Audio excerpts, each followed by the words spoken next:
Hey everyone, if you're looking to build a stronger, more muscular back, you've got to incorporate seated cable rows into your workout routine.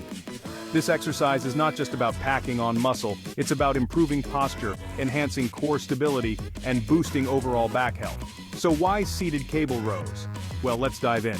Seated cable rows target multiple muscles in your back, including your latissimus dorsi, rhomboids, and traps. And the beauty of it is, it also engages your biceps, shoulders, and even your core to some extent. First up, let's talk about the setup. You'll want to start by adjusting the cable row machine to fit your height. Sit down on the bench, plant your feet firmly on the platform, and grab the handle with both hands. Make sure your back is straight, not arched or rounded. This is crucial for preventing injuries and ensuring the muscles are worked correctly. Now let's get to the action. Pull the handle towards your waist, keeping your elbows close to your body. Imagine you're trying to pinch a coin with your shoulder blades. That's the kind of contraction you're aiming for. Pause for a second when the handle touches your abdomen, then slowly extend your arms back to the starting position. Remember, the movement should be smooth and controlled, no jerky motions. Here's a pro tip.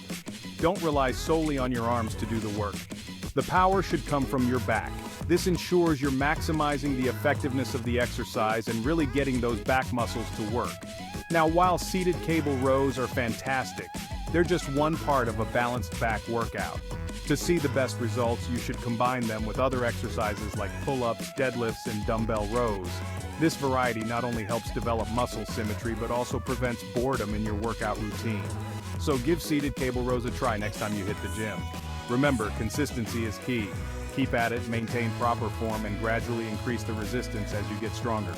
Your back will thank you for it. And that's it for today, folks. I hope this quick guide helps you unlock the potential of your back with seated cable rows. Stay strong, stay healthy, and as always, keep pushing your limits. See you in the next video.